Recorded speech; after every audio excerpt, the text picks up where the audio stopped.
அப்படியே நாம் இருந்த இடங்களிலே தலைகளை தாழ்த்தி இன்று ஆசீர்வதிக்கப்பட்ட இந்த நாளை கற்று தந்தபடியினால் ஆண்டவரிடத்தில் நாம் ஜெபிப்போம். தேவாதி தேவன் நமக்கு முழுமையாக உதவி செய்வாரார். எங்களை அதிகமாக நேசிக்கிற அன்பின் பரலோக பிதாவே, இந்த நல்ல வேலைக்காய் நமக்கு நன்றி செலுத்துகிறோம் ஆண்டவரே.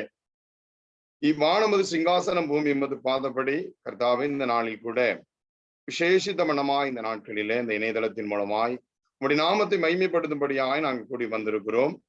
என் தேவாதி தேவனும் என் கர்த்தாதி கர்த்தரும் என் ராஜாதி ராஜாவாகிய ஆண்டவர் இந்த நாளிலே எங்களோடு கூட நீர் இடைபடுவீராக, வார்த்தையின் மூலம் பேசுவீராக. பாடல்களையும் கர்த்தர் ஆசீர்வதியும் எங்களோடு கூட இடைபடும்.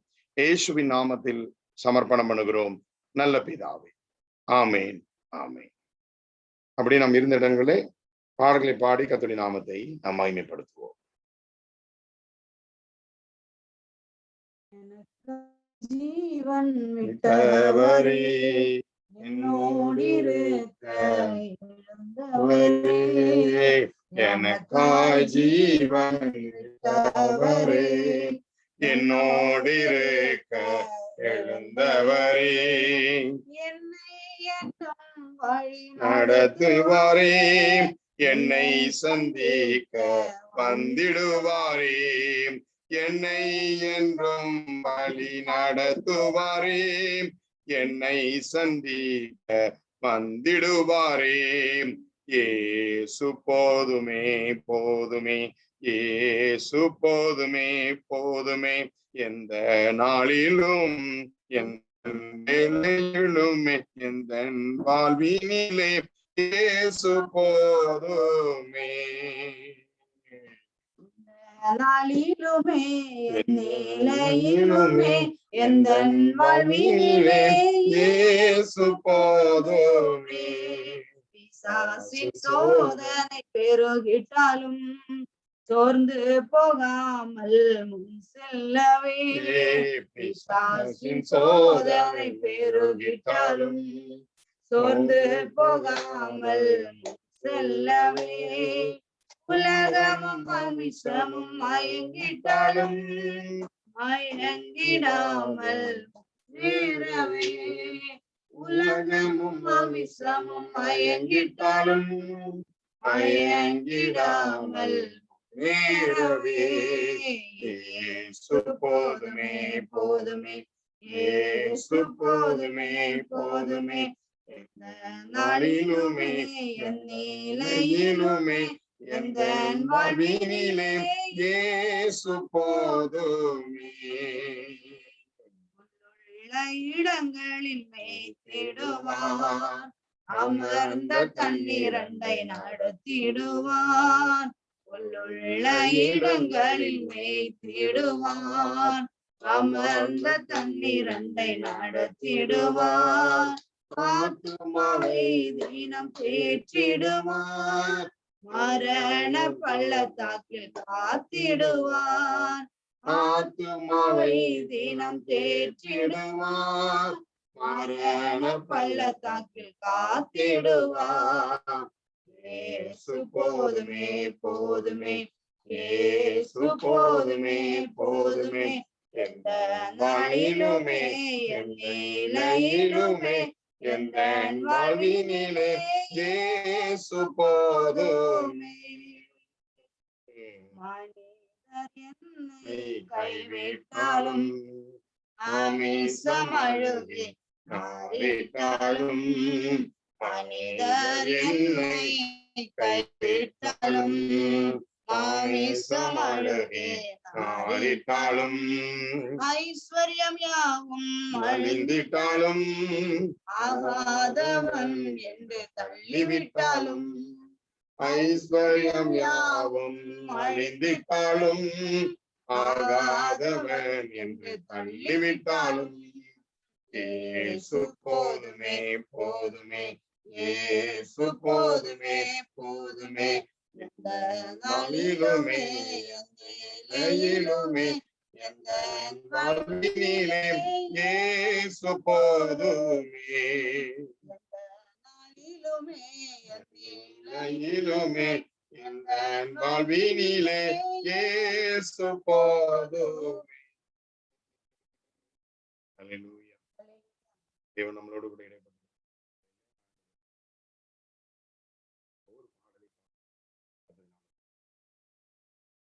மகிழ்வோம் மகிழ்வோம் தினமாக மகிழ்வோம், இயேசுராஜன் என் சொந்தமாயினார். மகிழ்வோம் மகிழ்வோம் தினமாக மகிழ்வோம், இயேசுராஜன் என் சொந்தமாயினார்.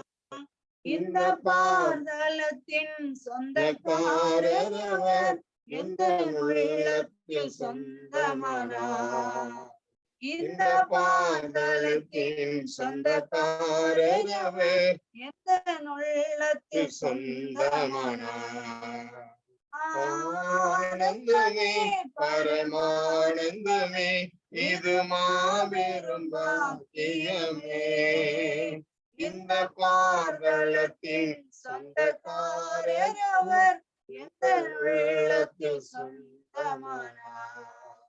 இந்த பாதலத்தின் சொந்தக்காரர் அவர், எந்த உள்ளத்தில் சொந்தமானார். சின்னஞ்சிறு வயதில் என்னை குறித்து விட்டார், தூரம் போயினும் கண்டு கொண்டார். சின்னஞ்சிறு வயதில் என்னை குறித்து விட்டார், தூரம் போயினும் கண்டு கொண்டார். தமது ஜீவனை எனக்குள் அளித்து, ஜீவன் பெற்றுக்கொள் என்று உரைத்தார். தமது ஜீவனை எனக்குள் அளித்து, ஜீவன் பெற்றுக்கொள் என்று உரைத்தார். ஆனந்தமே பரமானந்தமே, இது மாபெரும் பாக்கியமே. இந்த பாதலத்தின் சொந்தக்காரர் அவர், எந்த உள்ளத்தில் சொந்தமானார். இந்த பாதலத்தின் சொந்தக்காரர் அவர், எந்த உள்ளத்தில் சொந்தமானார். எந்த சூழ்நிலையும் அவர் அன்பில் நின்று என்னை பிரிக்காது காத்துக் கொள்வார். எந்த சூழ்நிலையும் அவர் அன்பில் நின்று என்னை பிரிக்காது காத்துக் கொள்வார். என்னை நம்பி அவர் தந்த பொறுப்பவரை, அவர் வரும் வரை காத்துக் கொள்வேன். என்னை நம்பி அவர் தந்த பொறுப்பதனை, அவர் வரும் வரை காத்துக் கொள்வேன். ஆனந்தமே பரமானந்தமே, இது மாபெரும் பாக்கியமே. பாதலத்தின் சொந்தக்காரர் அவர், இந்த உள்ளத்தில் சொந்தமானார். இந்த பாதலத்தின் சொந்தக்காரர் அவர், எந்த உள்ளத்தில் சொந்தமானார். அவர் வரும் நாளிலே என்னை கரமசைத்து, அன்பாய் கூப்பிட்டு சேர்த்துக் கொள்வார். அவர் வரும் நாளிலே என்னை கரமசைத்து, அன்பாய் கூப்பிட்டு சேர்த்துக் கொள்வார். அவர் சமூகம் அதில் அங்கே அவருடனே ஆடி பாடியே மகிழ்ந்திடுவேன். அவர் சமூகம் அதில் அங்கே அவருடனே ஆடி பாடியே மகிழ்ந்திடுவேன். ஆனந்தமே பரமானந்தமே, இது மாபெரும் பாக்கியமே. இந்த பாதலத்தின் சொந்தக்காரர் அவர், எந்த உள்ளத்தில் சொந்தமானார். இந்த பாதலத்தின் சொந்தக்காரர் அவர், எந்த உள்ளத்தில் சொந்தமானார். கண்களை மூடி இருந்த இடங்களில் தலைகளை தாழ்த்தி, நம்மளை உயிர்ப்பிக்கிற நல்ல ஆண்டவரை, உள்ளத்தின் ஆழத்திலிருந்து போதுமானவர், அவர் புதுமையானவர், நம்மளை பாதுகாக்கிறவர், அந்த நல்ல ஆண்டவருக்கு முன்பாக நம்மளை தாழ்த்தி கண்களை மூடி இருந்த இடங்களில் நாம் கண்களை மூடி ஜெபிப்போம். எங்களை அதிகமாக நேசிக்கிற அன்பின் பரலோக பிதாவையும் நன்றியோடு துதிக்கிறோம், ஸ்தோத்திரிக்கிறோம் ஐயா. கிருபையும் இரக்கமும் மகாபலனும் நிறைந்த நல்ல ஆண்டவர், எங்கள் எல்லா தேவைகளையும் சந்தித்த நல்ல ஆண்டவர், விசேஷித்த வண்ணமாய் ஆவிக்குரிய சரீர ரீதிய சகலவித பாதுகாப்பையும் எங்களுக்கு அருளுகிறவர். ஆண்டவரே, ரட்சிப்பு என்று சொல்லுகிற அந்த முழுமையான வார்த்தையினுடைய அர்த்தத்தை நாங்கள் உணரும்படி எங்கள் வாழ்க்கையில எல்லா வகையிலும் நாங்கள் பாதுகாக்கப்பட்டு அன்பு கூர்ந்த நம்முடைய அன்பிற்கு நன்றி செலுத்துகிறோம். உம்முடைய கல்வாரி இரத்தத்தில் உண்டாக்கப்பட்ட வல்லமை இந்த இடத்துல இணையதளத்தின் மூலமாய் கூடிமை ஆராதிக்கும்படி உம்முடைய சத்தியத்தை பேசும்படியாய் நாங்கள் வந்திருக்கிறோம். நல்ல ஆண்டவரே, உம்முடைய மகிமையான கரம் ஒவ்வொருவரையும் தொடும்படியாக விசேஷித்தவனமாய் ஒரு மனதின் ஆவியை தரும்படி ஆண்டவர் இந்த இணையதளத்தில் கலந்து கொள்ள விரும்புகிறவர்கள் ஆண்டவரே சீக்கிரமா இதை கலந்து கொள்ளும்படியாக எல்லா மனநிலையும் அவர்களுக்கு கொடுங்க, ஆசீர்வதிங்க. புதுமையான ஆண்டவரே உம்முடைய காரியத்திற்குள் நாங்கள் கடந்து போக தேவன் கிருபை செய்யுங்க, ஆசீர்வதிங்க. ஒவ்வொருவரையும் பொறுப்படுங்க, தெய்வ திட்டம் நிறைவேறட்டும். இயேசு கிறிஸ்துவின் இணையற்ற நாமத்தில் எங்களை தாழ்த்துகிறோம் நல்ல பிதாவே, ஆமீன் ஆமீன். கர்த்தராகிய இயேசு கிறிஸ்துவினுடைய இணையற்ற நாமத்தினாலே, கர்த்தருடைய நாமத்தினாலே ஆண்டவரிடத்தில் ஒப்பு கொடுத்து ஆண்டவரை சமர்ப்பணம் பண்ணுகிறோம். தடைகளை நீக்கி போடுகிற நல்ல ஆண்டவர் இந்த நாளிலே விசேஷித்த வண்ணமாய் ஆண்டவரே இன்றைக்கு நமக்கு சொல்ல போகிற இந்த அந்த காரியங்கள் இன்றைக்கு நமக்கு இருக்கிற இந்த கொரோனா நாட்களிலே தேவன் நம்மளோட கூட எப்படி இடைப்படுகிறார், நம்ம எப்படி வாழ முடியும், இந்த இக்கட்டு சூழ்நிலைகளுக்குள்ளேயும் நம்ம கிறிஸ்தவர்களாகிய நாம் கிறிஸ்துவ உடையவர்கள் இல்லை ஆண்டவரை அறியாத ஜனங்களாய் ஆண்டவரை அறிந்து கொண்டவர்களும் எப்படி அவர்கள் ஆண்டவருக்குள்ளாக மகிமையாய் வாழ முடியும் என்பதை ஆண்டவருடைய வருஷத்த கரத்திலே தாழ்த்தி அவர் எப்படி நம்மளை நடத்த விரும்புகிறார் என்பதை நம்ம உணர்ந்து இன்றைக்கு நம்ம வசனத்தின் அடிப்படையில தேவன் சொல்லுகிற அந்த உன்னத காரியங்களை நாம் இன்றைக்கு அதிகமாய் அறிந்து கொள்ள விரும்புகிறோம். அப்படி நீங்கள் எல்லாரும் ஒரு திறந்த இருதயம் உள்ளவர்களா இந்த சத்தியத்தை நாம் கேட்போம். எப்படி தப்பித்துக் கொள்ள முடியும் என்பதுதான் நமக்கு ஒரு முக்கியமான ஒரு காரியம். எப்படி நாம் தப்பித்துக் கொள்ள முடியும் இந்த கொரோனா காலகட்டத்துல வசனத்துல என்ன இருக்கிறது, இது தொடர்ந்து இது 3ஆம் அடை அப்படிங்கிறாங்க, அது அடையில்லாம அது வந்து கொண்டே இருக்கும். சரி, நம்ம எப்படி தப்பித்துக் கொள்ள முடியும், நம்ம எப்படிதான் இதுல இருந்து தப்பித்துக் கொண்டு எப்படிதான் நம்ம வாழ்க்கையில இன்னும் நம்ம முன்னேறி செல்ல முடியும், இல்லை நமக்கு ஒரு விசுவாசம் இருக்கிறதா, கிறிஸ்துவுக்குள்ளே இன்னும் நமக்குள்ள ஒரு விசுவாசம் இருக்கிறதா, தேவன் எப்படி நம்மளை நடத்த போகிறார், அநேகருக்குள்ள கேள்விக்குறி உண்டு. எப்படியெல்லாம் நாம் இதுல இருந்து தப்பித்துக் கொள்ள முடியும் சில வசனத்தின் அடிப்படையில நாம் பார்க்க போகிறோம். மகிமையான தேவ கரம் உங்கள் மீது இருப்பதாக, தேவன் உங்களை ஆசீர்வதிப்பாராக. வார்த்தைக்கு நேராய் நம்ம கடந்து போகிறோம். வேதாகமத்தை கரத்தில் எடுத்து வைத்துக் கொள்ளுங்கள். விசேஷத்தவனமாய் இந்த வசனத்தை கர்த்தர் உங்களுக்கு உணர பண்ணுவாராக. அவனுடைய நாமம் மகிமைப்படும்படியாக அவங்களுடைய முழுவதுமாய் அவனுடைய கரத்திலே நம் சமர்ப்பணம் பண்ணி ஜெபித்து வாசனத்துக்கு நேராக கடந்து போவோம். எல்லாம் இருந்த இடங்களிலே அப்படியே தலைகளை தாழ்த்தி பிதாவையும் நன்றியோடு துதிக்கிறோம் ஐயா, ஸ்தோத்தரிக்கிறோம். உம்முடைய ஒரே பேரான குமாரனை நீர் எங்களுக்கு கொடுத்தது ஒருவரும் கெட்டு போகாமல் நித்திய ஜீவனை அடையும்படி இவ்வளவாக தந்தீர் என்று வேதம் சொல்லுகிறது. அடுத்ததாக உடைய குமாரனுடைய ஆண்டவரே ஒரு குமாரனிடத்துல ஜீவன் உண்டு, அந்த ஜீவன் பரிபூர்ணப்படுத்துகிறது என்பதையும் நாம் ஆண்டவரே விசுவாசிக்கிறோம். வசனத்தின் அடிப்படையிலே கர்த்தர் நீர் எங்களை நடத்துகிறீர். தேவாதி தேவனும் ராஜாதி ராஜாவுமாகிய ஆண்டவருடைய கரத்திலே சமர்ப்பணம் பண்ணுகிறோம். ஆவியானவரை அடியை மறைத்து நீங்க வெளிப்படுங்க. நீங்க முழுமையாய் ஆண்டவருடைய ஜனத்துக்கு பேசுங்க. இந்த நேரம் உம்முடைய நேரம் உடைய கரத்துல தருகிறோம். நீங்கள் பேச விரும்பி சொல்லுகிற காரியத்திற்கு அடியை சமர்ப்பணம் பண்ணுகிறோம். எல்லா சங்கிலிகளையும் கர்த்தர் அறுத்தறிங்க. கட்டுகள் உடையட்டும், பயம் விலகட்டும், திகில் நீங்கட்டும், தேவ திட்டம் என்னுடைய வாழ்க்கையில நிறைவேறட்டும். பொறுப்படுத்திக் கொள்ளும் இயேசு கிறிஸ்துவின் இன்ப நாமத்திலே ஜெபிக்கிறோம் நல்ல பிதாவே, ஆமென் ஆமென். முதலாவதாக நம்முடைய சத்திய வசனத்திற்குள்ளாய் நாம் போகிறோம். இன்றைக்கு நாம பேச போகிற அந்த தலைப்பு அறிக்கை செய்வதால் ஏற்படும் மாபெரும் மாற்றங்கள். ஒரு மனிதனுடைய வாழ்க்கையில சாதாரணமாய் சொல்லப்படுகிற வார்த்தையில அவன் வாயிலிருந்து புறப்படுகிற அந்த அறிக்கை பல வேளைகளிலே அவனுக்குள்ள பலத்த கிரியைகளை செய்கிறது. ஆனால் இதே ஒரு சத்திய வசனத்தை வைத்து நம்ம அறிக்கை செய்யும் பொழுது நமக்குள் ஏற்படுகிற ஒவ்வொரு மாற்றத்தையும் தேவன் எப்படி நமக்கு அந்த மாற்றத்தை நமக்குள்ள அவர் கொண்டு வர முடியும் என்பதை வார்த்தையின் அடிப்படையில நம்ம அதை செய்ய வேண்டும். அறிக்கையின் அடிப்படையில நம்ம அதை கற்றுக்கொள்ள போகிறோம். தேவன் உங்களுக்கு உதவி செய்வாராக. முதலாவது வேத வசனத்தை நாம் வாசிப்போம். ரோமர் 10வது அதிகாரம் 9வது வசனத்தை நாம் வாசிக்கும் பொழுது, ரோமர் 10:9 வேதகாமம் இருக்கிறவர்கள் எடுத்து கருத்தில் வைத்துக் கொள்ளுங்கள். இல்ல வேத வசனத்தை குறித்துக் கொள்ளுங்கள். ஆவியானவர் உங்களோடு கூட இடைவிடுவாராக. என்னவென்றால், கர்த்தராகிய இயேசுவை உன் வாயினாலே அறிக்கையிட்டு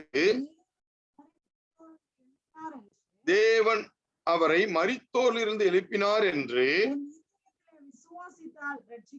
உன் இருதயத்திலே விசுவாசித்தால் நீ ரட்சிக்கப்படுவாய். உன் இருதயத்துல நீ விசுவாசித்தால் நீ ரட்சிக்கப்படுவாய். உன் வாயில் என்ன செய்யணும்? அறிக்கை செய்ய வேண்டும். நீ அறிக்கை செய்துதான் அதுக்கு பின்பு என்ன செய்ய முடியும்? இருதயத்துல விசுவாசிக்க முடியும். ஆனால் அறிக்கை செய்வதன் மூலம்தான் அதை பெற்றுக்கொள்ளுகிறோம், அந்த ரட்சிப்பை பெற்றுக்கொள்ளுகிறோம். முதலாவது ஒரு மனுஷனுடைய வாழ்க்கையிலே ரட்சிப்பை பெற்றுக்கொள்வதே ஒரு வாயின் அறிக்கையின் மூலமாதான் அந்த ரட்சிப்பு அவனுக்குள் வருகிறது. பின்பு அவன் தொடர்ந்து முன்னேறுவது எல்லாவற்றிலும் நீங்கள் நல்ல கண்கூடாய் பார்க்க முடியும். எந்த வார்த்தையை அவங்க நாவில் வைத்து அதிகமாய் பேசிக் கொண்டிருக்கிறார்களோ, எந்த வார்த்தையை அவங்க இருதயத்தில் நம்புகிறார்களோ, அந்த நம்புகிற வார்த்தையை அவர்கள் நாவில பேசுகிறது தான் அறிக்கை. இதுல நமக்கு என்ன வித்தியாசம் இருக்கிறது என்பமானால், வேத வசனத்தை அறிக்கை செய்வது எப்படி? முதலாவது அது நமக்கு தெரியும். அறிக்கை என்றால் என்ன? அறிக்கை செய்வது எப்படி? அறிக்கை என்றால் என்ன? அறிக்கை செய்வது எப்படி? அறிக்கை செய்வது எப்படி? முதல்ல அறிக்கை என்பது வசனத்தை, வேத வசனத்தையும் கர்த்தருடைய கிரியைகளையும் தேவனுடைய வார்த்தையை இருதயத்தில் வைத்து அறிக்கை செய்வதுதான் இந்த விசுவாச அறிக்கை குறித்து நாம் இப்பொழுது பார்க்கிறோம். இந்த விசுவாச அறிக்கை அநேகருடைய வாழ்க்கையில நாவில் இருக்கும், இருதயத்துல விசுவாசம் இராது. இருதயத்துல விசுவாசித்து நாவில அறிக்கை செய்ய வேண்டும். வேத வசனத்தை இருதயத்தில் வைத்து விசுவாசிக்க வேண்டும். அதற்கு பின்பு நாவிலே அறிக்கை செய்ய வேண்டும். உதாரணமாக ஒரு காரியம், 3 சகோதரர்கள் நாங்கள் ஊழியத்தில் தொடங்கும் பொழுது 3 சகோதரர்கள் ஒருமனப்பட்டு நான் மும்பை பட்டணத்துல ஜெபிக்கும் பொழுது என்னுடைய இருதயத்தில், என் நாவில் அடிக்கடி ஆவியானவர் எனக்கு போடுகிறது தீர்க்க தரிசனம், வெளிப்பாடு, கர்த்தருடைய ஊழியம், தீர்க்க தரிசனம், சுவிசேஷம், இதுவே தான் அடிக்கடி நான் அறிக்கை செய்து கொண்டே இருப்பேன். நான் வெளிப்பாடு எனக்குள் ஆவியில உணர்ந்துதான் சொல்லப்படுமே தவிர, வெளிப்படையாய் நான் பார்த்து அதிகமான வெளிப்பாடை ஆதியில் நான் சொன்னதில்லை. ஆவியில உணர்த்தப்பட்டு கர்த்தர் எனக்கு இந்த வெளிப்பாடை கொடுத்த இந்த தீர்க்க தரிசனத்தை சொன்னா சொல்லிக்கிட்டே இருப்பேன். யார் என்ன நினைத்தாலும் அதை பத்தி கவலை இல்லை. எனக்கு இருதயத்துல அவர் போட்டிருக்காரா, அதை நான் விசுவாசிக்கிறேன், ஆவியில் அதை பேசிட்டே இருக்கு. அதே போல என்னோடு கூட இருந்த அந்த சகோதரர்கள், அவர்கள் இருதயத்துல எல்லா வசனமும் வார்த்தையும் மெதுவாக கிரிய செய்தது. அவர்களுக்கு கிரிய செய்தது. நான் அடிக்கடி இந்த வார்த்தையை பயன்படுத்தி நாங்கள் எல்லாம் ஒன்னா இருந்தாலும் அவர்களுக்கு முன்பாக தேவன் என்னை ஊழியத்தில் அழைத்து நிற்க பண்ணிட்டார். பின்பு அவர்களை பார்த்தீங்கன்னா படிப்படியாக அது நல்ல ஒரு ஸ்டாண்டர்டான சில காரியங்களுக்குள்ள கர்த்தர் அவங்களை நடத்தினார். இதுல என்ன வித்தியாசம் என்று பார்ப்பீங்கன்னா, அவர்கள் என்ன இருதயத்துல விசுவாசித்து வசனத்தை அறிக்கை செய்தார்களோ அதே போல அவர்கள் மாறினார்கள். அடியானுடைய இருதயத்தை என்ன கர்த்தருடைய ஆவியானவர் போட்டாரோ, நான் அந்த வசனத்தை வைத்து நாவல் அறிக்கை செய்து கொண்டே இருக்கும் தேவன் எனக்கு அற்புதமான அந்த வழிகளிலே கர்த்தங்களை நடத்தினார். இது ஒரு சாட்சியாக சொல்லப்படுது. உங்கள் இருதயத்துல தேவனுடைய வார்த்தையும் தேவனுடைய கிரியைகளையும் தேவனுடைய வார்த்தையும் இருதயத்தில் வைத்து அதை விசுவாசித்து பின்பு நீங்கள் அறிக்கை செய்யும் பொழுதுதான் ஜெயம் எடுக்க முடியும். எல்லா சூழ்நிலைகளிலும் நீங்கள் ஜெயிப்பதற்கு, கொரோனா காலகட்டத்துல பாத்தீங்கன்னா ஒரு வசனத்தை நம்ம வாசிப்போம். அதற்கு பின்பாக இந்த நோயை குறித்து இதனுடைய தாக்குதலில் இருந்து விடுதலை பெறுவதற்கு, இல்லை இதனுடைய அறிகுறி நமக்குள் இருந்தா கூட எப்படி அதை நம்ம ஃபேஸ் பண்ண முடியும் அப்படிங்கிறது வசனத்தின் அடிப்படையில நாம் பார்க்க போகிறோம். பார்ப்போம் பாருங்க. அடுத்த வசனத்தை நம்ம வாசிக்கும் பொழுது, உபகாமம் 30:14 வாசிக்கும் பொழுது இந்த வசனத்தினுடைய தொடர்ச்சியாக அந்த காரியம் உள்ளது. எப்படி நம் நாவிலே தேவனிடத்திலிருந்து ஒரு நன்மையை பெற்றுக்கொள்ள இருதயத்தில் விசுவாசிப்பதோடு சிலர் விட்டு விடுகிறோம். வாசிப்போம், அந்த வசனத்தை வாசிப்போம்.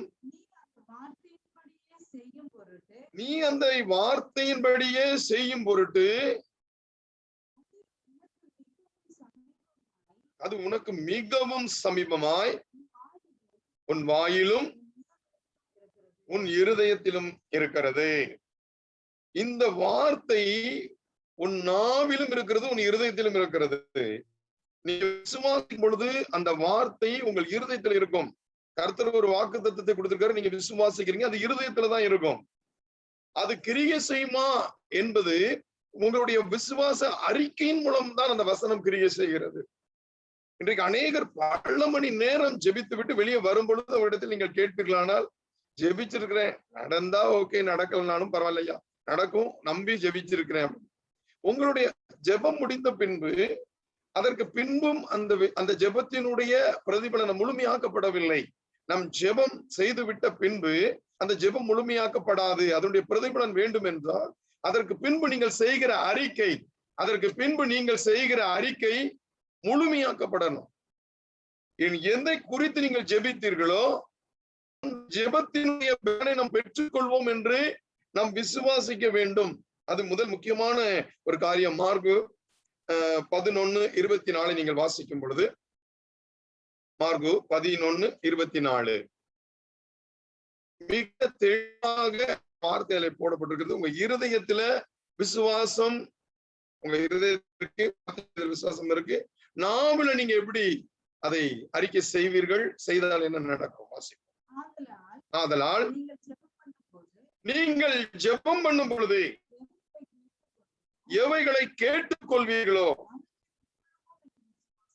அவைகளை பெற்றுக்கொள்வோம் என்று விசுவாசியுங்கள். அப்பொழுது அவைகள் அப்பொழுது உங்களுக்கு உண்டாகும் என்று சொல்லுகிறேன்.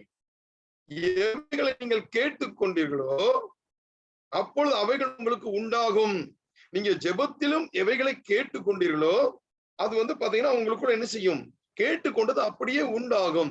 அந்த நிறைய ஜெபம் தடைப்படுவதற்கும் விசுவாசத்தில முன்னேற முடியாமல் இருக்கிற ஒரு தடை என்னவென்று பார்ப்போமானால், அதே போல நம்முடைய ஜெபத்தினுடைய பிரதிபலனை நம்ம பெற்றுக்கொள்ளாமலும் அது தாமதிப்பதற்கும் ஒரு முக்கியமான ஒரு தடை நாவிலே. உபகாமம் நாம் வாசித்த பொழுது அது இருதயத்திலும் இருக்கிறது, நாவிலும் இருக்கிறது. என் வார்த்தை உன் இருதயத்திலும் உன் நாவிலும் இருக்கிறது. ஏன் இருதயத்தில் அந்த வசனம் இருக்கிறது, பின்பு ஏன் கர்த்தர் நாவில் இருக்க வேண்டும் என்று சொல்லுகிறார். நாவில் வைத்து நாம் அதை அறிக்கை செய்ய வேண்டும். அந்த வசனத்தை நாவில், இருதயத்தில் இருக்கிற வசனத்தை அப்படியே நாவில் கொண்டு வந்து நம்ம அதை அறிக்கை செய்ய வேண்டும். இப்ப இந்த நாட்களிலே நம்ம அறிக்கை செய்வோமானால் நம்ம அதை என்ன செய்வோம், ஜெயத்தை பெறுவோம். இப்ப அறிக்கை குறித்து நம்ம பார்த்தோம். ஒரு ஜெயத்தை கர்த்தர் நமக்கு கொடுப்பார், முழுமையான ஒரு ஜெயத்தை கொடுப்பார். அந்த முழுமையான ஜெபம் எப்பொழுதும் எப்படி இருக்கணும், நம்ம நாவிலும் இருதயம் இருக்கிறோம். ரோமர் 10:8 நீங்கள் வாசிக்கும் பொழுது இதே வசனத்தினுடைய ஒரு இணை வசனமாகிய வாசிப்போம். ரோமர் 10:8 வாசிக்கும் பொழுது, இந்த வார்த்தை உமக்கு சமீபமாய் உன் வாயிலும் உன் இருதயத்திலும் இருக்கிறது என்றும் சொல்லுகிறது. இந்த வார்த்தை நாங்கள் பிரசங்கிக்கிற விசுவாசத்தின் வார்த்தையே. உங்கள் இருதயத்தில் இருக்கிறது, ஜெபிக்கிறீர்கள், விசுவாசிக்கிறீர்கள், பின்பு உங்க நாவில் வைத்த அந்த வசனத்தை, வார்த்தையை நீங்கள் அறிக்கை செய்கிறீர்களா என்பது மிக முக்கியமான ஒரு காரியமா இருக்கிறது. இன்றைக்கு அநேக ஜெபம் பண்றோம், அநேகர் ஜெபிக்கிறோம், வேதத்தை வாசிக்கிறோம், கர்த்தர் மீது விசுவாசம் இருக்குன்னு சொல்றீங்க, அவரே எல்லாம் என்று நினைக்கிறீங்க. ஆனால் ஒரு சின்ன பிரச்சனை வரும் பொழுது, இல்ல ஒரு பிசாசினுடைய போராட்டம் வரும் பொழுதும் உங்களுக்குள்ள அந்த விசுவாச வார்த்தை வெளியே வருகிறதா? மிக முக்கியமானது. இப்ப சாதாரணமான ஒரு காரியத்தை நான் உங்களுக்கு ஒரு சின்ன ஒரு காரியத்திலிருந்து நீங்கள் எப்படி இருக்கிறீர்கள் என்பதை நீங்கள் அறிந்து கொள்ள முடியும். ஒன்று, ஏதோ ஒரு விபத்தோ இல்ல ஒரு சாதாரண ஒரு காரியமோ சம்பவிக்கும் பொழுது, திடீரென்று சம்பவிக்கும் பொழுது நம்மளை அறியாமலேயே நமக்குள்ள இயேசு என்கிற அந்த நாமத்தை நம்ம உச்சரிக்கிறோமா? இல்ல ஒரு சாதாரண மனுஷனை போல நம்ம ஏதோ அம்மா அப்பா ஏதோ ஒரு வார்த்தையை நம்ம பயன்படுத்துகிறோம் அந்த பயத்துல. ஏன்னா இருதயத்தின் நிறைவே வாயின் வார்த்தை, இருதயத்தின் நிறைவுதான் வாயின் வெளிப்படுகிற வார்த்தையா இருக்கிறது. அப்ப இந்த இருதயத்துல நம்ம வைத்திருக்கிற இந்த வசனத்தை நீங்கள் நம்பினால் மட்டுமே உங்கள் நாவில் அறிக்கை செய்வீர்கள். இன்னைக்கு ஜெபிக்கிறீங்க, காத்திருக்கிறீங்க, நன்மை கிடைக்கும்படி காத்திருக்கிறீங்க. அது தாமதிக்கிறது. அதை பெற்றுக்கொள்ளணும், துரிதப்படணும். ஆனா முழுமையா தேவனிடத்திலிருந்து அது எனக்கு கிடைக்கணும் அப்படின்னு சொல்லி நம்ம விசுவாசிக்க வசனத்தை இருதயத்திலும் நாவில் வைத்து நம்ம அறிக்கை செய்ய வேண்டும். இப்ப கர்த்தரின் மேய்ப்பராக இருக்கிறார், நான் தாழ்ச்சி அடையேன், எந்த விதத்திலும் நான் தாழ்ச்சி அடைவேன். இவைகளை நாம் நாவில் வைத்து அறிக்கை செய்யணும். இப்போ இந்த காலத்துல இந்த நோய்வாய் இந்த முழுவதுமாய் உலகம் முழுவதும் நம் தேசத்திலும் முற்றிலுமாய் நம்ம வீடை சுற்றிலும் பாதிப்புக்குள்ளாக்கப்பட்டிருக்கிற இந்த கொரோனா வைரஸினுடைய தாக்குதல் இல்லை இதனுடைய அறிகுறி கூட அநேகர் இதை நம்ம போன்ல ஜெபிக்கும் பொழுது அநேகருக்கு சொல்லுகிற ஒரே ஒரு காரியம் என்னன்னு கேட்டீங்கன்னா, அறிகுறி பயத்தை உண்டு பண்ணுகிறது. அந்த முதலாவது ஒரு அறிகுறி வரும் பாருங்க, அது நமக்குள்ள எண்ணத்தை கொண்டு வருகிறது, பயத்தை உண்டு பண்ணுகிறது. அப்ப இந்த அறிகுறி பயத்தை உண்டு பண்ணும் பொழுது இப்பொழுது இந்த அறிகுறி எங்க வருகிறது? சரீரத்தில் நமக்கு வருகிறது. இப்ப சரீரத்தில் முதலாவது இந்த பாதிப்பு தொண்டை பகுதியில் நமக்கு வருகிறதுன்னு வைங்க. தொண்டை பகுதியில திடீர்னு ஒரு வலி மாதிரி நமக்கு வருகிறது. இந்த சரீரத்தில் ஏற்படுகிற இந்த அறிகுறியை நாம் நம்பி உடனே அநேகர் நடுங்கவும் இல்லை, அதனோடு கூட அவர்களுடைய உணர்வுகளும் எண்ணங்களும் திரும்ப அடுத்தடுத்து என்ன பலவீனங்களையோ அதை யோசித்தும் கேட்கிறவரிடத்தில் அந்த பலவீனத்தை நீங்கள் பேசவும் ஆரம்பிக்கும் பொழுது தொடர்ந்து இந்த பலவீனத்தினுடைய இந்த உச்சகட்டத்துக்கு நம்மளை தள்ளி நம்மளே அந்த பிசாசுக்கு கதவை திறந்து கொடுப்பதை போல, அந்த நோய்க்கு கதவை திறந்து கொடுப்பதை போல இருக்கும். ஒரு சின்ன பலவீனம், ஒரு சின்ன போராட்டம் ஏன் இவ்வளவு உறுதியாய் சொல்ல முடிகிறது? என்னால் எவ்வளவு உறுதியாய் சொல்ல முடிகிறது? போன மார்ச்ல முதல் தடவையே எனக்கு இதனுடைய தாக்குதல் எனக்கு மேல வந்தது. முதல்ல தொடக்கத்துல, போன வருஷம் தொடக்கத்திலே அந்த கொரோனா அந்த தேசத்திற்குள்ள நுழையும் பொழுது பயங்கரமான தொண்டை பகுதியில் ஏற்பட்ட அந்த வலி தேவன் தெளிவா எனக்கு உணர பண்ணினார். இந்த வலி வரும்போது உனக்குள் என்ன நேரிடுகிறது, சம்பவிக்கிறது என்பதை முதல்ல நீ நிதானித்து பார் என்று. உடனே ஒரு பயம் கலந்த ஒரு திகிலும், எல்லா டெலிவிஷன்ல வர்ற எல்லா காரியங்களும் இருதயத்துக்குள்ள ஓட ஆரம்பிக்கிறது. ஒருவேளை அந்த சகோதரனுக்கு இப்படின்னு சொன்னாங்களே, இந்த சகோதரிக்கு இப்படின்னு சொன்னாங்களே, இப்போ நம்ம இதுக்காக ஜெபம் பண்ணமே, ஒருவேளை இப்படி இருக்குமோ, அப்படி ஒரு சிந்தனையினுடைய சின்ன தடுமாற்றம் வந்த உடனேயே பிசாசு தந்திரமா பேசுகிறான். இதோ உன் பிள்ளைகளை இது பாதிக்கும், உன் மனைவி இது பாதிக்கும், நீ தன்னை தனிமைப்படுத்திக் கொள். ஒரு மனுஷன் பேசுவதை போல தெளிவாய் உள்ளே உணர முடிகிறது. இந்த சத்தம் என் நேசருடையது அல்ல என்பது நமக்கு நல்லா தெரியுது. ஆனா ஆட்டோமேட்டிக் அந்த சத்தத்தை கேட்டு உள்ளுணர்வு பயத்தை உண்டாக்குகிறார். ஒரு அறிகுறி எனக்குள்ள இருக்கு. ஒரு அறிகுறி நம்ம சரீரத்துல வந்த உடனேயே நாம் என்ன செய்ய வேண்டும்? முதலாவது, சரீரத்தில் ஏற்படுகிற வெளிரங்கமான அறிகுறியை விசுவாசிக்கிற நாம் சத்திய வசனத்தை விசுவாசிக்க வேண்டும் என்று தேவன் விரும்புகிறார். கர்த்தரை அந்த நேரத்துல நீங்க மகிமைப்படுத்தணும். அந்த நேரத்துல தேவன் என்ன செய்யணும்? நீங்க உயர்த்த வேண்டும். சின்ன அறிகுறி தான் முதல்ல நமக்கு வருகிறது. அந்த அறிகுறி வரும் பொழுதே கர்த்தர் சொல்லுகிற வசனத்தை நம்ம வாசிப்போம் பாருங்க. அவர் நம்மளை நோக்கி என்ன விரும்புகிறார்? என்னுடைய தழும்புகளினால் நீங்கள் சுகம் அடைவீர்கள். என் தழும்புகளினால் உங்களுக்கு சுகம் உண்டாகும். நானே உன் பரிகாரியாகிய கர்த்தர். விசுவாசிக்க முடியுமா? அந்த அறிகுறி வந்து அந்த கொஞ்ச நிமிஷம், அந்த 1 நிமிடம், 5 நிமிடம், 10 நிமிடம் இந்த கிரிகள் நடக்க ஆரம்பிக்கிறது. அந்த தொடர்ச்சியில் தான் நம்மளுடைய பயம் உள்ள இறங்க ஆரம்பிக்கும்.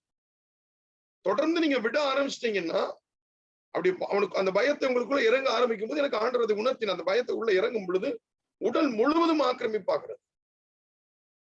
உடல் முழுவதுமே அந்த பிசாசினுடைய ஆக்கிரமிப்பு, அந்த வியாதியினுடைய பலவீனத்தை போல. நல்ல தெரிந்து கொள்ளுங்கள், வியாதி என்பது அது தேவனிடத்திலிருந்து வருவது அல்ல. அதற்காக சிலுவையில் அவர் மரிக்கவும் இல்லை. வியாதி தேவனிடத்திலிருந்து வருவதல்ல, அது பிசாசினிடத்திலிருந்து, பிசாசினுடைய ஆயுதமாய் தான் இது இருக்கிறதே தவிர. அநேகர் இன்றைக்கு இல்லாத ஒரு வியாதியை, அதை அவர்களுக்கு இருப்பதை போல யுகித்து யோசித்து பயந்து இன்னைக்கு செத்து கொண்டிருக்கிற ஜனங்கள் அநேகர். இதுல விசுவாச குடும்பங்கள், தேவனை அறிந்த ஜனங்களும் ஒருவருக்கு ஒன்றுன்னா அந்த குடும்பம் முழுவதும் நிலை கொழிந்து போகிறதையும் பார்க்கும். ஒரு சின்ன சிம்டம்ஸ், ஒரு சின்ன அறிகுறி தான், அந்த அறிகுறிய சரீரத்துல வந்த உடனே அந்த அறிகுறிக்கு முக்கியத்துவம் கொடுக்கிறார்களே தவிர அந்த தொடக்கத்திலேயே ஐயனுடைய தழும்புகளினால் நான் சுகமாகிறேன் அதை நாவில் வைத்தவர்களுக்கு சொல்லுகிற அந்த விசுவாசமும் அந்த விசுவாச அறிக்கையும் அந்த நாவிலிருந்து புறப்படுவதே இல்லை. உடனே அவர்கள் அடுத்து என்ன செய்யணும், அடுத்து என்ன செய்யணும், அடுத்து என்ன, இதைதான் யோசிக்கிறோம். அந்த நேரத்திற்கு அது முடிவுண்டாக்க என்ன உண்டு வேதத்தில்? கர்த்தர் நிரந்தர விடுதலையை வைத்திருக்கும் பொழுது நாம் ஏன் அந்த அந்தந்த நேரத்திற்கு தகுதவான ஒரு ரெடிமேடான, அதாவது பாத்தீங்கன்னா அந்தந்த நேரத்திற்கு சுகம், தலைவலியா உடனே ஜெபம் ஒரு சுகம், அதை பர்மனண்டா போகிறதுக்கு நான் என்ன செய்யணும் ஆண்டவரே அப்படின்னு கேட்கறது நம்ம ரொம்ப கம்மிதான். தலைவலிக்கு கையை வைக்க ஜெபம் பண்றோம், இப்பொழுது சுகம் உண்டாயிடுச்சு, நிரந்தரமா என்னை விட்டு இது விலகணும், எதனால் எனக்குள் பிரவேசிக்கிறது, இவைகளை நம்ம கேட்பதில்லை. இவைகளை நம்ம கேட்கும் பொழுதுதான் ஆவியானவர் நமக்கு உதவி செய்ய முடியும். இது எங்கிருந்து வருகிறது, எப்படி வருகிறது என்பதை நாம் கண்டுகொள்ள முடியும். ஒரு கேள்வி, அப்ப இந்த நோய் பிசாசு தானே கொண்டு வருகிறான், அப்ப இந்த நோய் பிசாசு தானே கொண்டு வருகிறான், அந்த பயத்தை கொண்டு வருகிறது பிசாசு. இன்னைக்கு மறித்து விடுவோம் என்கிற பயத்தை கொண்டு வருகிறது அந்த பிசாசு. முதல்ல இந்த கொரோனாவுடைய பாதிப்பு இத்தாலி தேசத்தில் இருந்து வந்த ஒரு சகோதரி மூலமாய் தன் தாய் தகப்பனுக்கு கோழிக்கூடுல கேரளா பகுதியில உண்டானது. முதல்ல அந்த தகப்பனாருக்கும் அந்த தாய்க்கும் வயது பாத்தீங்கன்னா அவருக்கு 67, அந்த அம்மாக்கு 65 வயது. அந்த ஐயா இன்னைக்கு வரைக்கும் உயிரோடு இருக்கிறார், அந்த தாயார் இன்னைக்கு வரைக்கும் உயிரோடு இருக்காங்க. ஆனா அவர்கள் மூலமா பலவில் அநேகர் மறிச்சுட்டாங்க. பின்னணி ஒண்ணு, அவங்க நாவில ஒரு அறிக்கை இருந்துச்சு. என்ன அப்படின்னு கேட்டீங்கன்னா, இது என்னை ஒண்ணும் பண்ணாது, இது என்ன ஒண்ணும் செய்ய முடியாது, இந்த நோய் என்னை ஒன்றும் பண்ண முடியாது, அவ்வளவுதான் ட்ரீட்மெண்ட். அது வசனம் இல்லை அவங்களுக்குள்ள, ஆனா விசுவாசம் இருந்தது. வேதத்தின் அடிப்படையில இருதயத்தில் இருந்து நாவில புறப்படுத்த அந்த வார்த்தை விதை போல மண்ணில் விழுகிறது. ஒரு நன்மை நடக்கல, ஒரு பிரச்சனைக்கு ஒரு முற்றுப்புள்ளி வரல, இந்த வியாதிக்குள்ள இருக்கிறவர்களுக்கு ஜெபிக்கிறோம், ஒரு மாற்றம் வரல, உடனே துவண்டுறோம். ஜெபிக்கிறவர்கள் துவண்டு போறாங்க. உடனே போன் பண்ணி, பிரதர் இப்படி நான் ஜெபம் பண்ணேன், இப்படி அந்த சகோதரருக்கு நான் ஜெபிச்சுட்டு இருக்க அதிகரிச்சுக்கிட்டே இருக்கு, அறிக்கை பண்ணிட்டாங்க. இனி உங்க விசுவாசம் என்பது இனி செயல்படுவது மிகவும் கடினமான விஷயம். உங்களுக்குள் ஏற்படுகிற இந்த காரியத்தை வசனத்தின் மூலமாய் அதை முதல்ல அறிக்கை செய்து அந்த நிறைவேற்ற முயற்சிக்கணும். பரிசுத்த ஆவியானுடைய உதவியோடு கூட அந்த அதற்கான காரணம் என்னங்கிறத ஆவிக்குள் நாம தேட ஆரம்பிக்கணும். முதல்ல அதுதான். அறிகுறி தென்பட்ட உடனே வசனத்தை நாவில வச்சு அறிக்கை செய்ய இல்ல, அது வருவதற்கு முன்பே ஒரு வேலையை போடுறோம். ஆண்டுடைய ரத்தம் என் குடும்பத்தை மூடிக்கொண்டிருக்கிறது, ஆண்டுடைய ரத்தம் என் குடும்பத்தை பாதுகாத்து கொண்டிருக்கிறது, எந்த கொள்ளை நோயும் எந்த காரியம் என் வீட்டிற்குள் நுழையாது, அன்றைக்கு பூசப்பட்ட ஆட்டுக்குட்டியின் ரத்தமே ஜனங்களுடைய சங்கார தூதனிடத்திலிருந்து விடுதலையாக்க கூடுமானால் இந்த கல்வாரி இயேசு கிறிஸ்துவனுடைய ரத்தம் எந்த ஒரு வியாதியிலிருந்து என்னை விடுதலையாக்க முடியும் என்று நான் விசுவாசி. குடும்பத்தை ஒப்பு கொடுத்து அறிக்கை பண்ணுங்க, செபித்து அறிக்கை பண்ணுங்க. இந்த அறிக்கை அந்த வீட்டை அப்படியே அந்த பிள்ளைகளையும் குடும்பத்தையும் உங்களையும் என்ன வேலையில நீங்க இருந்தாலும் சரிதான், டாக்டரா இருந்தாலும் சரிதான், நர்ஸா இருந்தாலும் சரிதான், இல்ல ஹாஸ்பிட்டல்ல உள்ள இணை ஊழியர்களா இருந்தாலும் பரவாயில்லை, உங்களை பாதுகாக்க இயேசுவால் கூடும். ஆண்டவரை அறியாதவர்களும் அவரை விசுவாசிக்கும் பொழுது தேவன் புது ஜீவனை உனக்கு தர முடியும். அவர் நோயை அனுமதிப்பதில்லை. வசனத்தின் அடிப்படையில் நம்ம பார்ப்போம் பாருங்க, ஒரு நோயை அனுமதிப்பதே கிடையாது. ஒரு பொழுதும் அவர் வியாதியை அனுமதிப்பதில்லை. தேவன் எதற்காக இந்த பூமியில் வந்தார்? வாசிப்போம். யோவான் 13:14 வாசிக்கும் பொழுது, சாரி, யோபு 13:14 இதுல ஒரு விசுவாச அறிக்கை யோபு சொல்லுகிறார். ஒரு விசுவாச அறிக்கையை யோபு சொல்லுகிறார். அந்த விசுவாச அறிக்கையை நீங்கள் கேட்ட பின்பு தேவனிடத்திலிருந்து வருகிறதா என்பதை நாம் வசனத்தின் அடிப்படையில் பார்ப்போம். ஒரு விசுவாச அறிக்கை வாசிப்போம். 13:14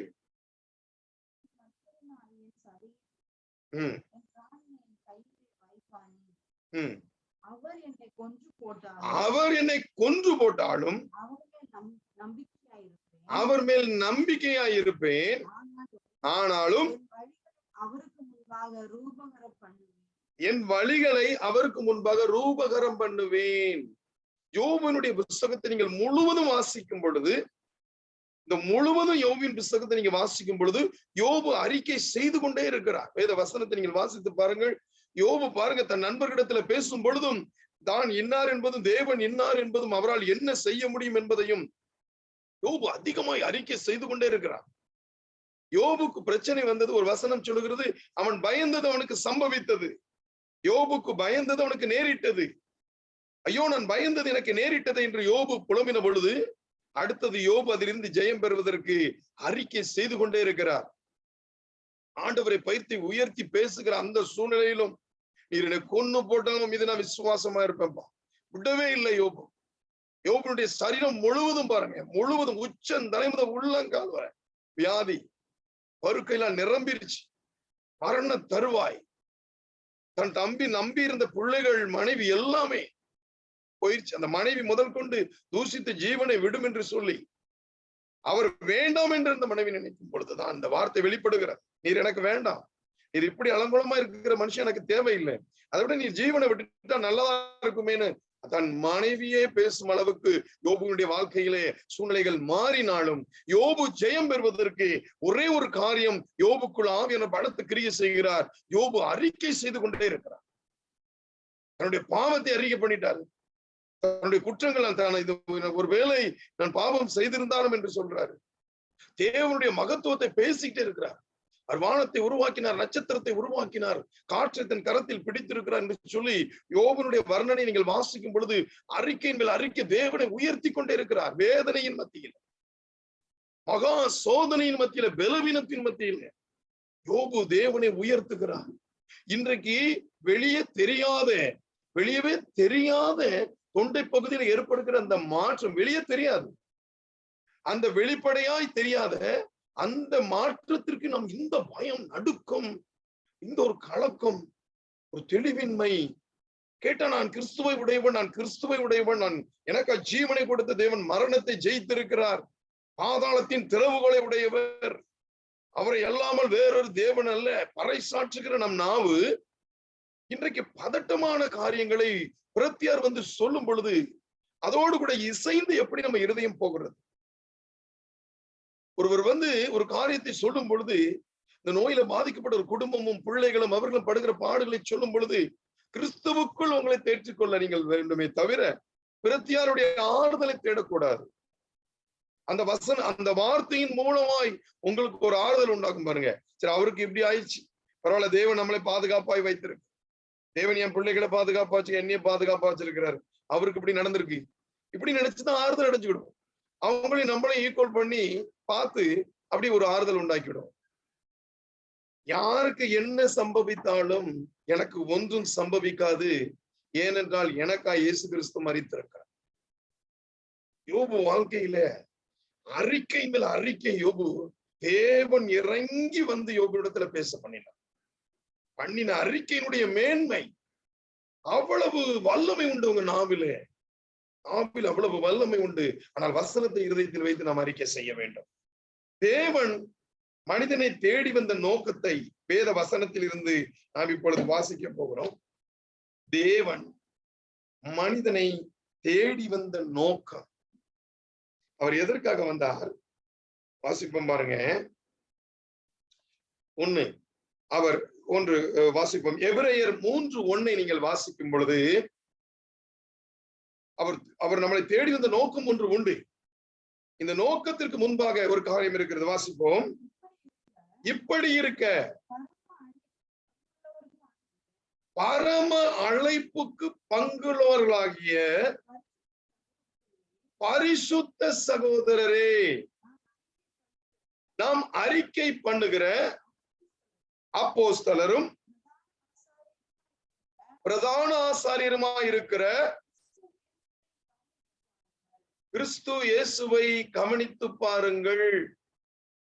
நாம் அறிக்கை பண்ணுகிற அப்போஸ்தலரும், அறிக்கை பண்ணுகிற பிரதான ஆசாரியர் கிறிஸ்து இயேசு. அவர் அறிக்கை பண்ணி ஜெயம் எடுத்த தெய்வம். எல்லாவற்றிலும் ஒரு காரியம் நடக்கிறதுக்கு முன்பு ஒரு அறிக்கை பண்ணிடுவார். லாசருவை குறித்து அப்படிதான். ஏதாவது என் ஜெபத்தை கேட்டீர், அவ்வளவுதான், முடிஞ்சது. ஒரு 2-3 செகண்ட்ல லாசர் வெளியே வந்து சொன்ன ஜெபம், அந்த அறிக்கை இயேசு கிறிஸ்துடைய வாழ்க்கையில எல்லா பகுதியிலும் சோர்வானது, கலக்கமானது, இல்லாதது, நடக்காதது, சாத்தியம் இல்லாதது ஒன்றும் இல்லை. எல்லா வார்த்தையும் முடியும் முடியும் முடியும் என்றுதான் ஆண்டவர் சொல்லுது. இன்றைக்கு ஒரு பயமும் ஒரு கலக்கமும் ஒரு திகிலும் நம்மளை அப்படியே ஆட்கொள்கிறது. ஒன்றும் செய்ய முடியாதபடி ஒரு ஆளுகை உள்ளே வருகிறது. அநேகர் போன்ல பேசும்போது தத்தளிப்பு, தவிப்பு வருகிறது, சஞ்சலம் வருகிறது. ஒரு தூரத்தில் அவருடைய சகோதரன் தூரத்தில் இருக்கிறார்கள், அவருக்கு ஒரு பாதிப்பு. இங்கிருந்து நீங்கள் அறிக்கை செய்து ஜெயம் எடுக்க முடியும். என் சகோதரன், அவன் சகோதரனை அவர் இருதயத்தில் வைத்து கர்த்தருடைய வார்த்தையை அறிக்கை செய்யுங்க. இதே தளம்புள்ள அவரை விடுதலையாக்க வல்லமை உள்ளது. அற்புதமாய் 84 வயது தாயார் ஹாஸ்பிட்டல் அட்மிட் பண்ணி, 84 வயது, அவர்களால் வயிறெல்லாம் வீங்கி, காலெல்லாம் வீங்கி, ஒன்றும் பண்ண முடியாத நிலையில், ஒன்றுமே பண்ண முடியாது. உள்ள போய் ஜெபிக்க என்ன கூப்பிட்டு ஜெபிக்கும் பொழுது என்னை அறியாமல் நான் அதிகமா அழுகிறேன். அவங்க இந்த உலகத்தை விட்டு அவங்க கடந்து போகிறாங்க அப்படிங்கிற ஒரு மனநிலையும் சிந்தனையும் எனக்குள்ள வந்துட்டே இருக்கு. ஜெபிக்க ஆரம்பித்த உடனே சுத்தி இருக்கிறவர்கிட்ட நான் சொல்றேன், இது நீங்க நல்ல பாட்டியை உபசரிங்க, நல்லா பார்த்து கொள்ளுங்க, இந்த தாயார் நம்மளை விட்டு கடந்து போறாங்க அப்படி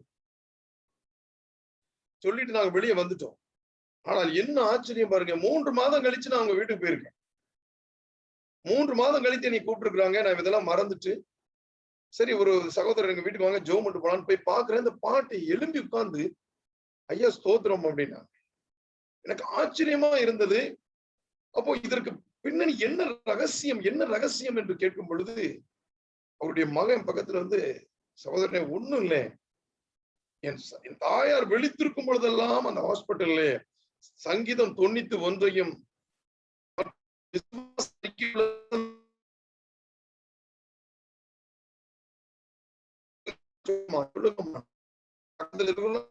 ஏயா இப்படி அவங்கள பாடாப்படுத்துறீங்க, ஏன் பாடாப்படுத்துறீங்க அப்படின்லாம் சொல்லுவாங்க.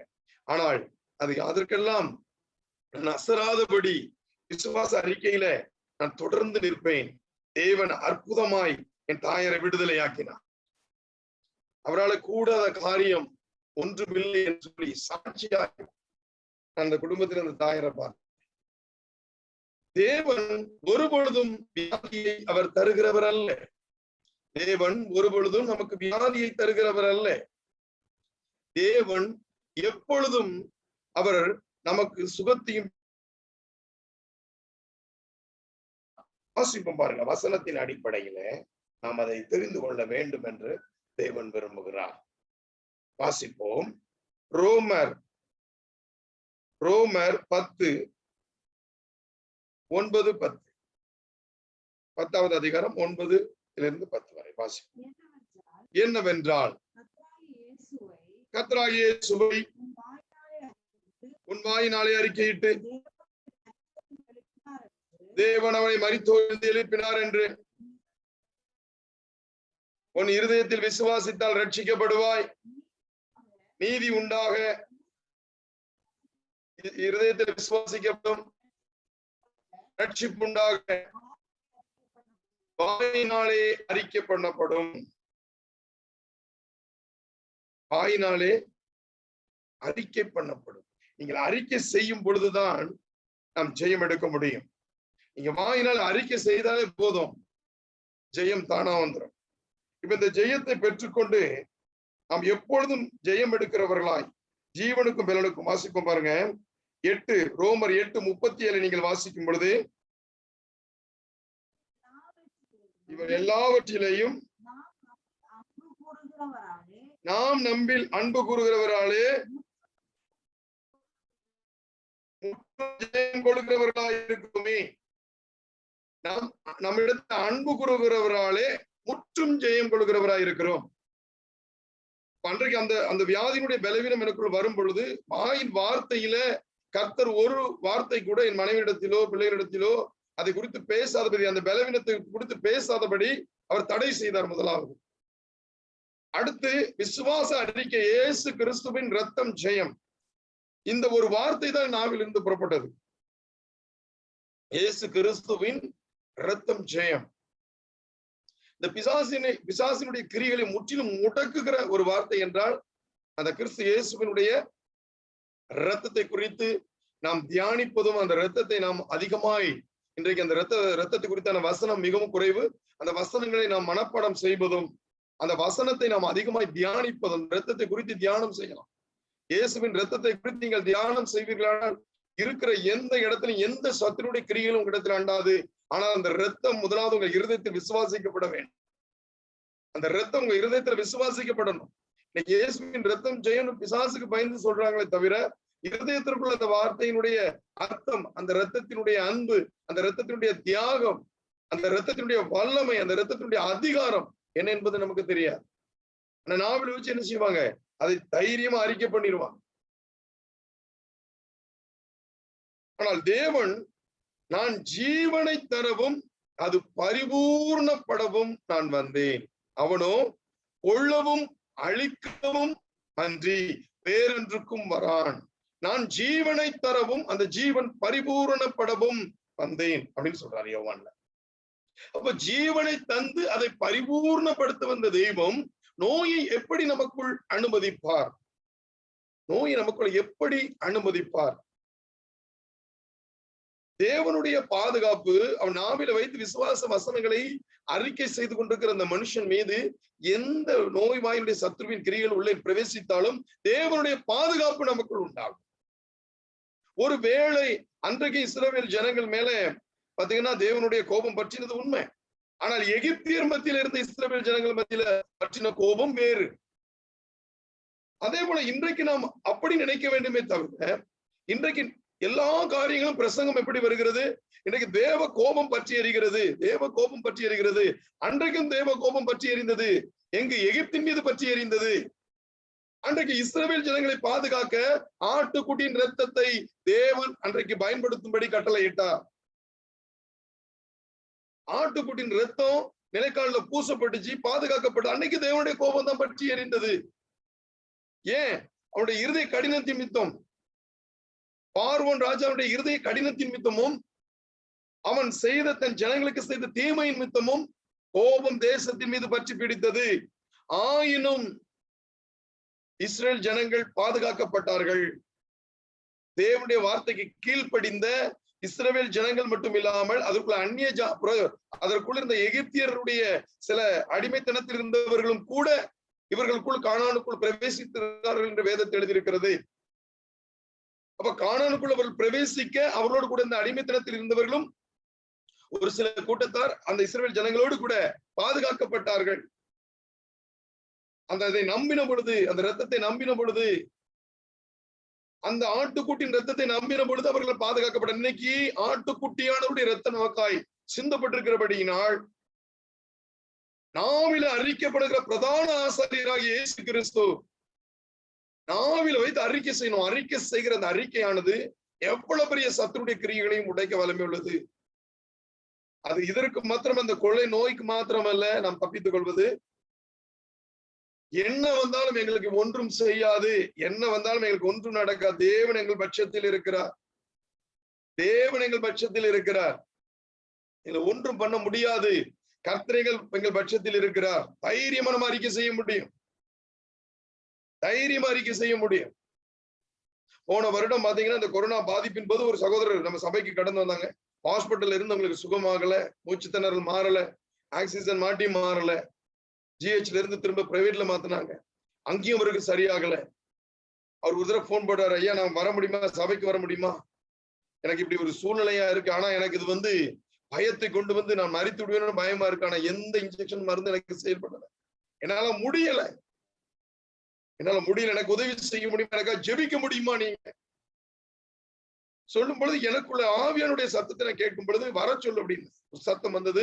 நான் சொன்னேன், ஐயா நீங்க வாங்க அப்படின்னு சொன்னேன். ஜனங்கள் எல்லாம் போன பிறகு அவங்க தனியா ஒரு இதுல உட்கார்ந்து இருந்தாங்க. எல்லா ஜனங்களும் போன பின்பு அவருக்கு போய் ஜெபிக்கும்படி அவர் பக்கத்துல போகும் பொழுது ஜெபிக்க ஆரம்பித்த உடனே அவருக்குள்ள இருந்த ஒரு ஆவியும், ஒரு பயத்தினுடைய ஆவியும், அவரை கட்டி வைத்திருந்த மரண கட்டுக்குள்ள அந்த கிரியைகளும் அவர்களை விட்டு விலகிட்டு உடனே அவர் எழும்பி நடக்கும் பொழுது அவர் ஆட்டோமேட்டிக்கா நடக்க ஆரம்பிச்ச நார்மலா. அவரை கைத்தாங்களா கூட்டு வந்து உட்கார்ந்தாங்க. அவர் மகளும் அவருடைய அவருடைய மனைவியும் போகும் பொழுது தனியா இறங்கி அவர் நடந்து போனார். நல்ல புரிந்து கொள்ளுங்கள், பலத்தினாலும் அல்ல, பராக்கிரமத்தினாலும் அல்ல, என்னுடைய ஆவினாலே ஆகும் சொல்லியிருக்கிறாரு. அடுத்து ஒரு வார்த்தை இருக்கிறது, அவர் எல்லாவற்றிலும் எனக்கு ஜெயம் கொடுக்கிற தேவன், எல்லாவற்றிலும் எந்த சூழ்நிலை எனக்கு ஜெயம் கொடுக்கிற தேவன். அடுத்து இருக்கு, என்னை பலப்படுத்துகிற கிறிஸ்துவினால எல்லாவற்றையும் செய்ய எனக்கு பலன் உண்டு. இதனுடைய அறிகுறியோ இல்ல சொல்லுகிற வார்த்தையினால் வருகிற பயமோ நமக்குள் பிரவேசிக்காதபடி விசுவாச அறிக்கை அதை தடுத்து நிறுத்திவிடும். அது ஒரு கேடகம் மாதிரி, விசுவாச அறிக்கை ஒரு கேடகம் மாதிரி. சரி, நம்ம அதில் அழகாக்க முடியும். ஒவ்வொரு ஈட்டியையும் அந்த கேடகம் தடுத்து போட முடியும். அந்த அளவுக்கு அந்த விசுவாச அறிக்கை பலன் உள்ளது. நாவை பயன்படுத்துங்க, கொடுக்கப்பட்ட நாவின் வார்த்தைகளை பயன்படுத்துங்க, இருதயத்தில் விசுவாசிக்கிற வசனத்தை அறிக்கை செய்யுங்க. கர்த்தர் எனக்காக யாவையும் செய்து முடிக்கிறார், தேவனின் பட்சத்தில் இருக்கிறான், அசைக்கப்படுவதில்லை. எத்தனையோ வசனங்கள் உண்டு.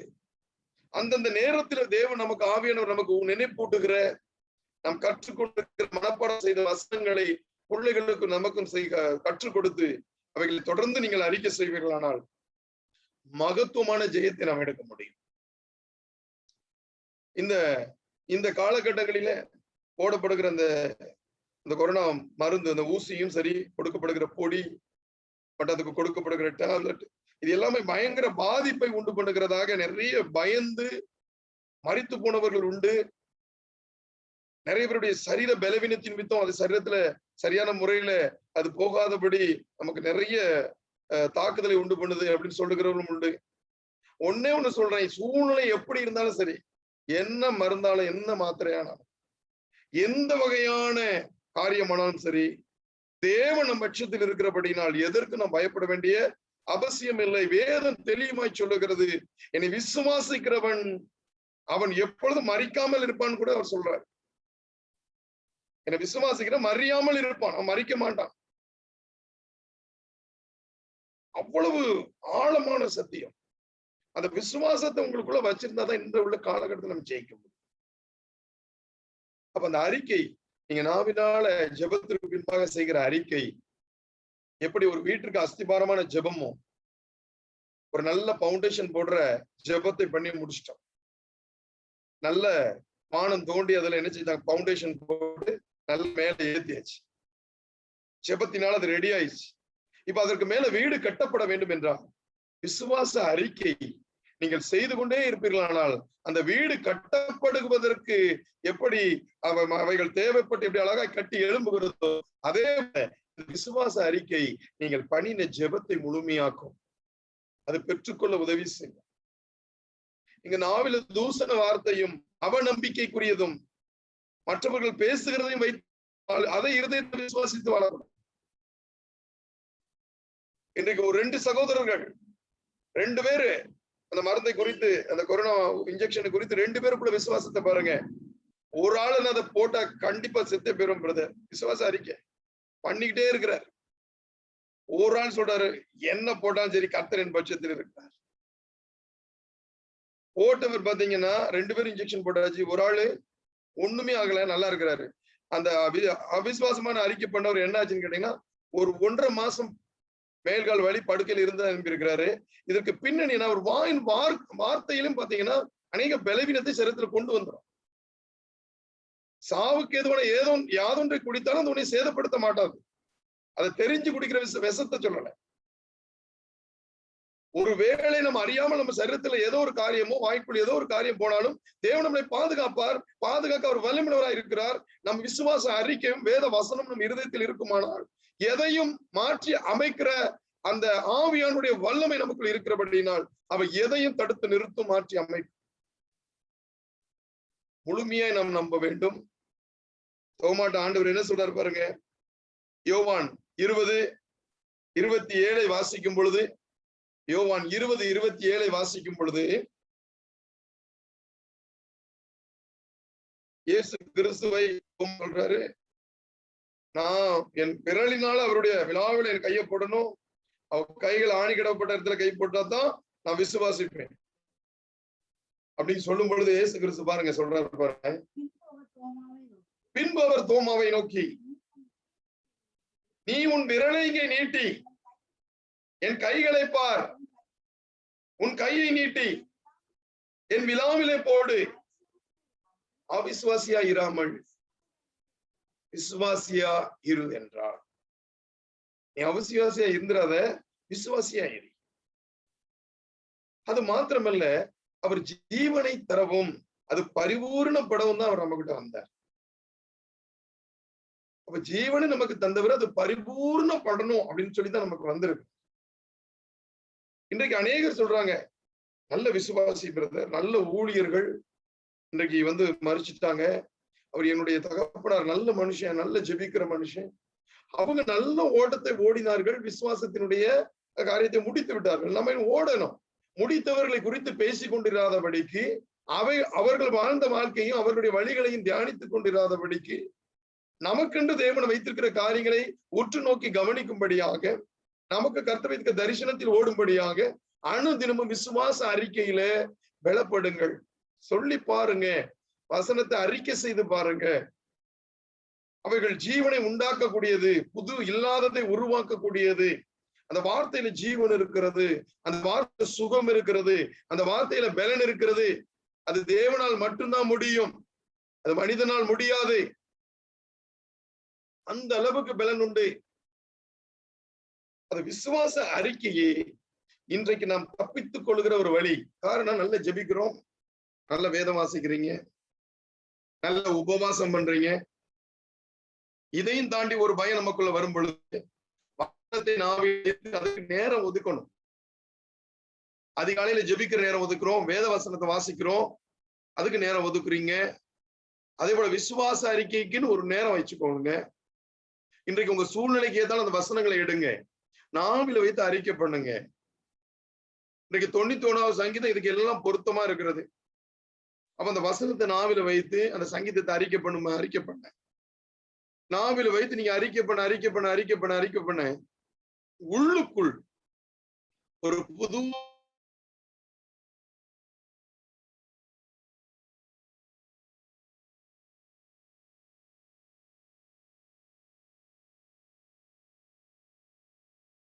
வேணும். விசுவாசத்துல நான்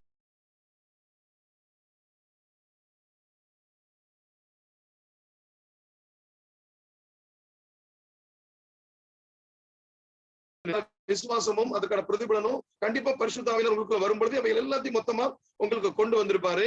நீங்க அறிக்கை செய்ய செய்ய செய்ய செய்ய செய்ய அறிக்கையில பலப்பட திரும்ப என்ன செய்வீங்க, அப்படி வளர ஆரம்பித்து இந்த தேவன் உங்களுக்கு நிர்ணயம் பண்ணின காரியத்துக்கும் நீங்கள் கடந்து போவீங்க.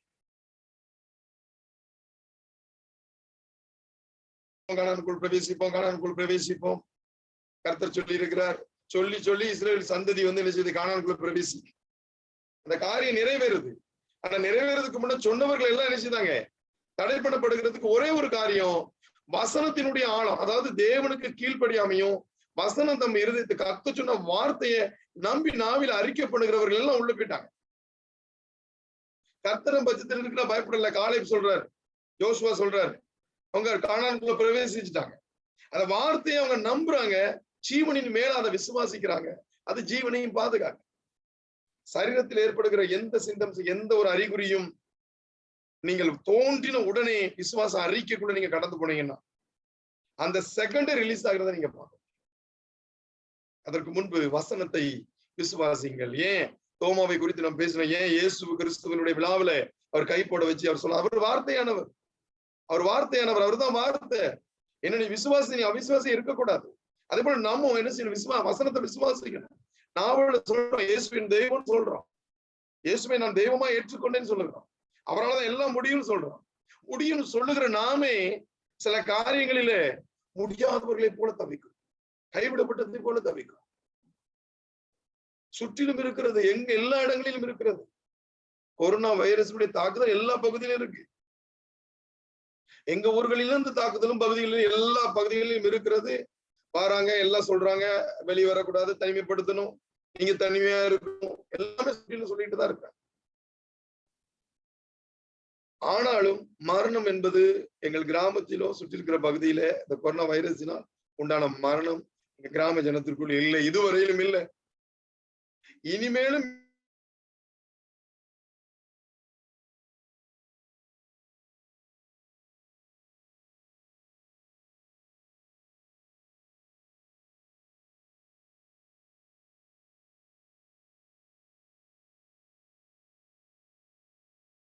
பெற்றுக் கொண்டிருக்கிறபடியினால்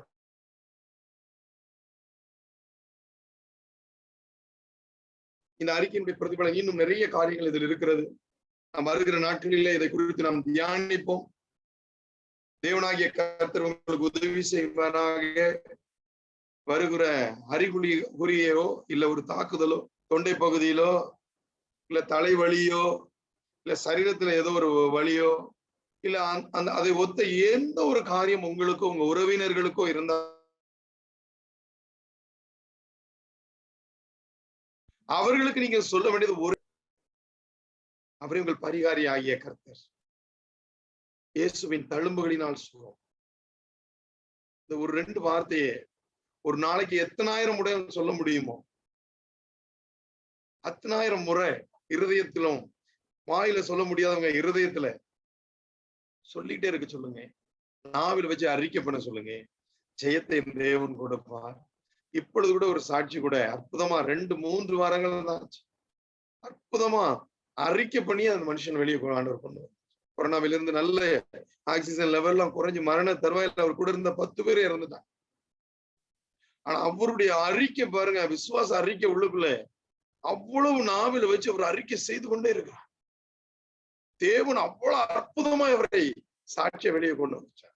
நீங்க கலங்க வேண்டிய அவசியம் இல்லை, கவலைப்பட வேண்டியது இல்லை, பயப்பட வேண்டிய அவசியம் இல்லை. தேவனாகிய கர்த்தர் நம்மளோடு கூட இருக்கிறார். அவர் நம்மளை தன் ஜீவனை தரவும் நம்மை பரிபூர்ணப்படவும் ஜீவனை நமக்கு கொடுத்திருக்காரு. அதை பரிபூர்ணப்படவும் தான் நான் வந்தேன்.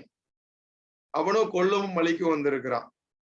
எகிப்தியர் மத்தியில என்ன வாதை வந்தாலும் என் இஸ்ரவேல் ஜனங்கள் பாதுகாக்கப்படுவார்கள். இன்றைக்கு என்ன வாதை தேசத்துல வந்தாலும் அக்கம் பக்கத்திலே உன் இடப்பக்கம் வலப்பக்கம் 16 பேர் விழுந்தாலும் வாதை உன்னை அணுகாது. விசுவாசிப்போம். தேவன் நம்மளோடு கூட இருக்கிறார். இன்னும் ஆழமான காரியங்களை செய்யும்படி நம்மளை நடத்த வேண்டியது இருக்கிறது. நமக்கு கொடுக்கப்பட்ட திட்டங்கள் இருக்கு. தேவன் உங்களை ஆசீர்வதிப்பாராக. நாம் இருந்த இடங்களிலே தலைகளை தாழ்த்தி நாம் ஜெபிப்போம். கர்த்தருடைய கரம் உங்களை அதிகமாய் தாங்கும். எங்களை அதிகமாய் நேசிக்கிற அன்பின் பரலோக பிதாவே, அறிக்கை செய்வதன் மூலமா ஏற்படுகிற மாபெரும் மாற்றத்தை என்னுடைய வாழ்க்கையில் நாங்கள் உணர ஆரம்பித்தோம்.